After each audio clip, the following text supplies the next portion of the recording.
Organizers can often seek to attract them based on the sex appeal that they add to performances. The sex appeal is also used by the Maranhense Secretariat for Culture in the in promotional materials. So here we see this is an Indian dancer, and this basically, it's probably hard to read, but it says, "How beautiful my native dancer from the Terreiro, or the religious house for Tambor de Crioula or other Afro-Brazilian religions. My bull is enchanted by you, dance, girl." As a result of this tendency, I often heard humorous or exasperated comments in regard to the ever-shortening length of the India or Tapuia dancers' skirts, which were clearly made to show off their bundinhas. The incorporation of middle-class youth also has an effect on the development of sotakis, which are seen as inauthentic based upon their instrumentation and performance techniques. And this is often by other groups or by the public in general that they get criticism. Groups who perform the sotakis of orchestra or alternativa, which use brass, four-stringed banjos, and bass, electric basses, among other instruments considered foreign to traditional Bumba-Meu-Boi, are often singled out for this criticism. Even groups that perform the more traditional sotakis of matraca or zabumba, and matraca was the two we saw so far, or zabumba, draw criticism when they use drums with synthetic heads instead of ones made of goat or cowhide, despite the clear advantages of high volume and lack of weather sensitivity for the formers. And I want to play a little bit of a recording. So this is Boi Pirilampo. I bought a Boi Pirilampo CD at one of the local record shops, and every time I showed it to someone, they almost got mad at me that I bought it, because they were like, "Oh, what are you listening to that crap for?" So. And it was because they call themselves Boi Alternativa, and you can see there's, big, colorful, a lot of, none of these are real feathers, none of this is all painting. But at the same time, and I have a recording here, let's just listen to the first part of it. The song is called India Bonita, so I actually think it's India Linda, so it's praising the beauty of the dancers. If I can get it to work.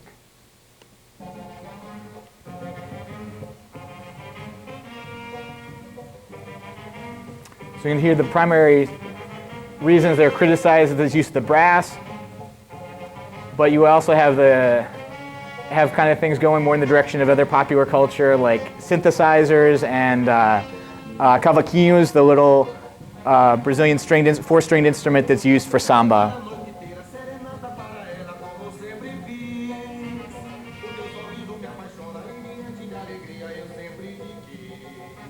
Okay, that's probably enough to give you a taste. A point at which these issues became very clear for me was a meeting I attended between the leadership of 3 Bumba-Meu-Boi groups and a few representatives from the Maranhense Secretariat of Culture in the rural municipality of Maracanã, about half an hour by car outside of downtown São Luiz. We met in the sede of Boi do Maracanã, one of the oldest and most renowned groups performing the sotaque of matraca. During the meeting, the organizational heads of 3 groups, Nadir Cruz of Boi da Floresta, Cláudia Regina Avelar of Boi da Liberdade, and Maria Silva of Boi do Maracanã, discussed what they needed to be more successful in staging the boi each year, and what they saw as troubling issues. As the members of leadership of each of these groups consider their forms to be traditional, their matraca, baixada is another one. There's 5 sotaques altogether. Some are considered to be more traditional or less based on elements like this. There was some because they consider those to be traditional, there was some grumbling about the use of synthetic heads and electrified instruments in other groups, as well as the ever-shortening skirts of the female dancers.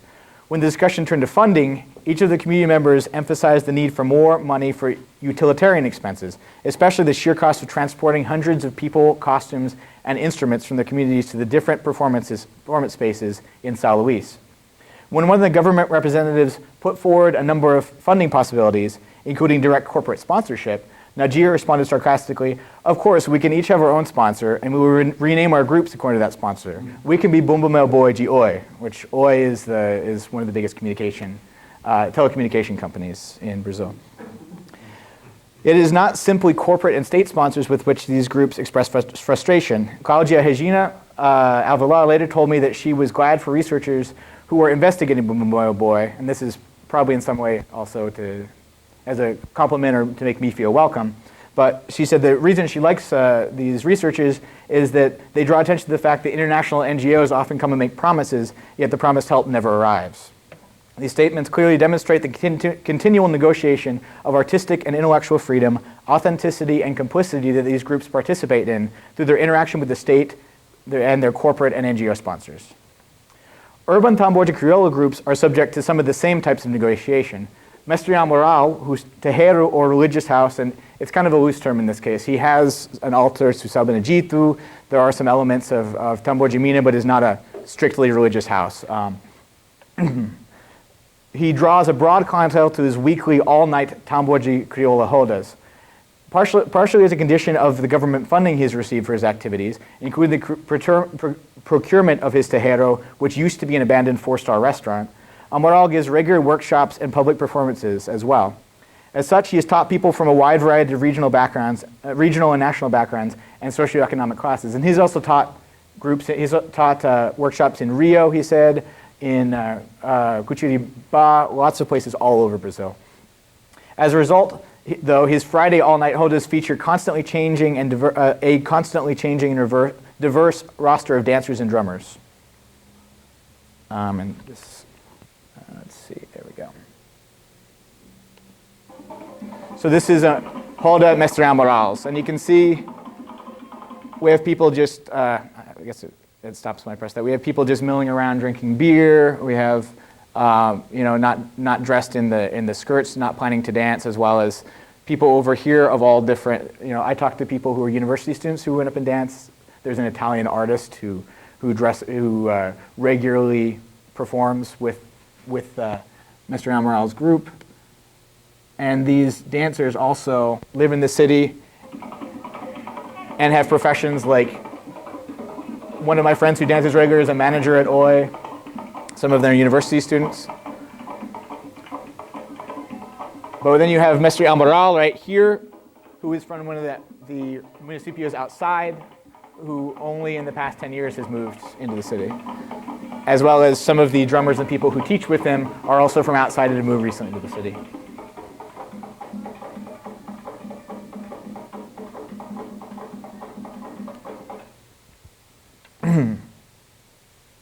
Throughout the night, managers from telecommunication companies drum with agricultural laborers, and professional photographers and nutritionists dance with domestic servants and street artists. While this could be read as an idyllic blurring of class lines through an ecstatic bodily experience, moral tensions once again arise.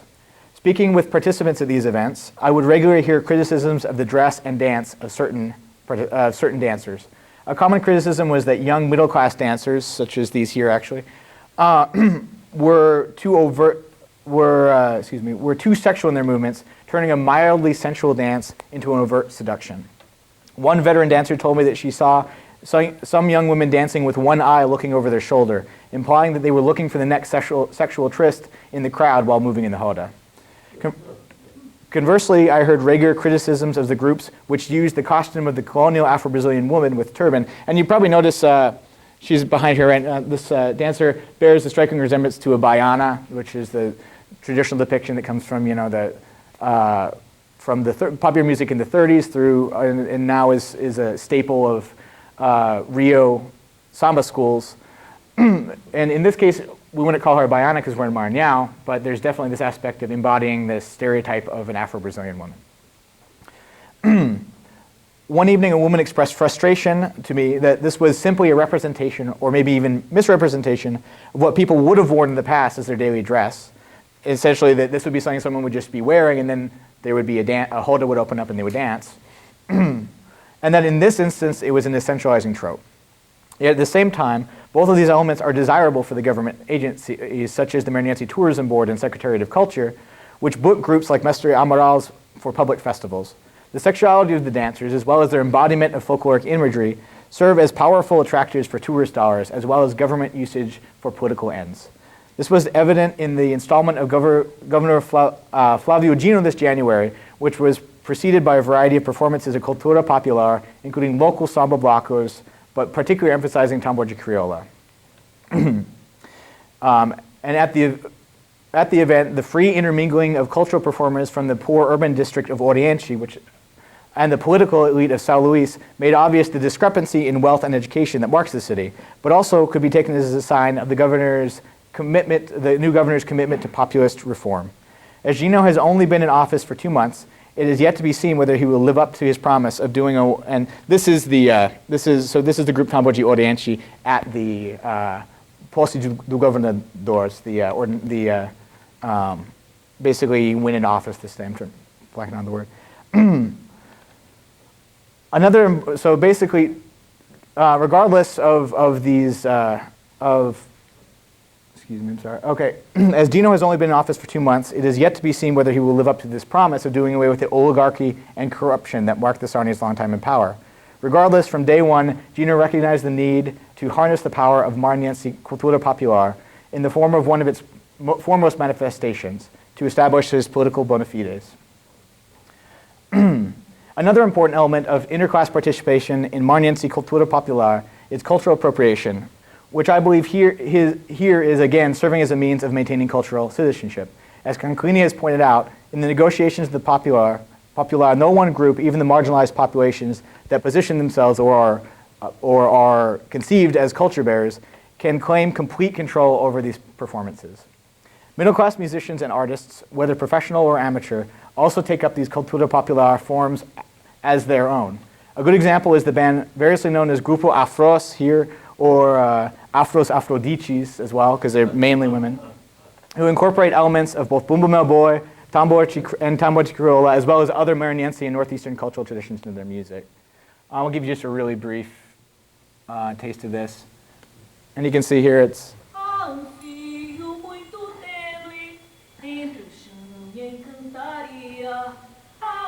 And encantaria means enchantment, but it also has a connotation with the various types of syncretic Afro-Brazilian religious forms. It's kind of a blanket term used for a lot of them.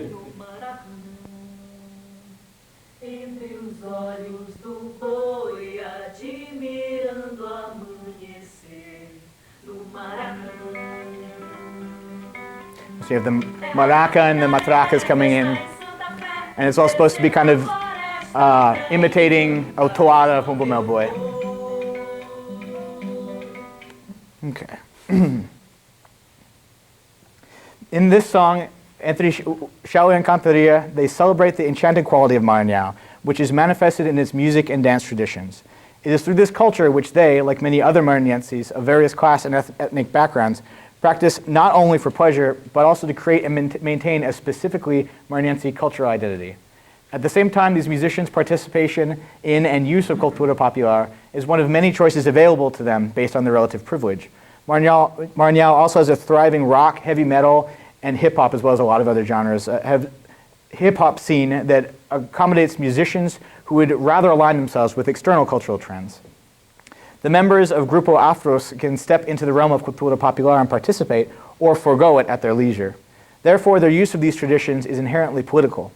Most of these musicians, however, exploit overt solidarity with social causes such as feminism, which is why the Afros Afrodicis, and interestingly on their website they have a retelling of the I believe it was a 1914 Triangle Shirtwaist Fire that happened in New York, in which specifically a bunch of Jewish seamstresses died, as an example of the long continuation of violence against women. So they basically they have this solidarity with the social causes, as well as, we can see through their name, Pan-Africanism across the global South. As such, their use of Cultura Popular represents a negotiation between their own artistic choices, political activism, and their own cultural citizenship as Maranhenses. What we can see from these interactions is the way that interclass negotiations within Bumba-Meu-Boi and Tambor de Crioula encouraged, what we can see through these interactions is the way that interclass participation within Bumba-Meu-Boi and Tambor de Crioula, encouraged and made possible through the development through state, private, and NGO intervention, create continued negotiations between these actors over what these genres should look like, sound like, and mean. In this sense, the popular in Maranhense becomes a shifting field. As Conclini puts it, popular designates the position of certain actors in the drama of struggle and transaction. He continues to posit that popular culture, then, comes to represent less an epic of class struggle and more a melodrama between a variety of different actors, typified in the Latin American affinity for telenovelas. Such a melodrama is evident in the performance of Bumba-Meu-Boi, with its competing characters with different motives and class and racial affiliations, and Tambor de Crioula, with its holda encompassing the constant negotiation of racial, religious, and sexual norms. Continuing this research in the coming years, I hope to come to a better understanding of the stakes of these melodramatic negotiations for their participants, and perhaps point to some ways in which cultural policy could be made to benefit those who maintain these traditions. Thank you.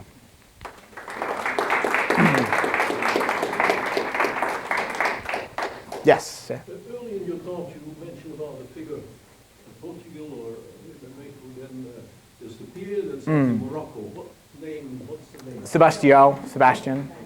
King Sebastian. Hey, Sebastian. Yeah. Which, of course, you know, was this. The whole mythology and that sort of fantasy spirit. Yeah. I mean, of course, it was a Portuguese myth that he was going to return and bring back the. I was wondering if it was the Santiago Matamoros, but that's a different figure. Yes, yeah. Okay. But then, There are figures around. yeah, there's plenty. But in this case, yeah, interestingly, you know, he's not going to return as Hey Sebastião. He's already returns regularly as this bull. And actually, the myth terminates, and basically someone who is, the term is courageous enough, will face the bull. And people actually, you know, depending on their level of belief, or, you know, real belief or just belief as is an important myth for Maranhense identity, maybe won't go to the Lençóis on Friday night because the bull is there. And it's a terrifying figure for them, as well as a kind of idyllic romantic depiction, because eventually someone will be brave enough to face him, will strike a blow on his forehead where the star is, and then a great ship will come out of the ocean and take all the basically we'll usher in a new city of gold. And once again, in some ways, like bringing back kind of an El Dorado myth as well, because there's a couple myths of the city either sinking or being rebuilt as a city of gold. There's no lack of fantasy, right? Yeah. Well. Yes. Yeah, very inspiring. Oh, thank you. In fact, you made me want to go to Maranhão. Well, you should. I had any desire to go to Maranhão, but now It's a beautiful place. Clarification, Uh-huh. then a question. Sure. The point of clarification, you said that Maranhão is either one of the most or the most Afro-centric community. Yeah, But is it more than Bahia? Not more than Bahia. It's in the top. I was told by the. I mean, I should. It's it varies like what census you're looking at, but recently the census figures I saw, it was the 5th, I think. But of course that depends on who's defining themselves as Afro-Brazilian. But it's also, that's the thing that people say as well. So in that sense, it's kind of more important that. The question is, being a capoeirista, you know how much effort people have put into trying to translate capoeira etymology. Mm-hmm. Have you tried to do the same thing with the word Bumba? It doesn't sound to be like a Portuguese word. No. It's usually conceived like as African, because the tradition is primarily, you know, there's been arguments over this in the past that's kind of faded, and it basically what the translations that I've heard are either dance with or hit, and I think they could even have a similar meaning as in kind of dance next to or push into cause a dance. Yes. Brendan, for whatever it's worth, Mm-hmm. there are bomba dances in the Caribbean. Okay. That are, in fact, in the word bomba, Mm-hmm. in many instances refers to the actual drum. There's a Ah. bomba drum that, and so the bomba would seem to be right Mm-hmm. off of the same tree. Yeah, that's quite possible.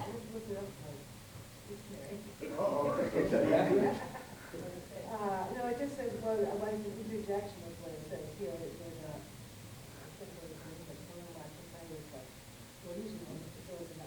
Yeah. the bomba. Mm-hmm. But we know in our trusted dictionary all the time. Yeah. Right.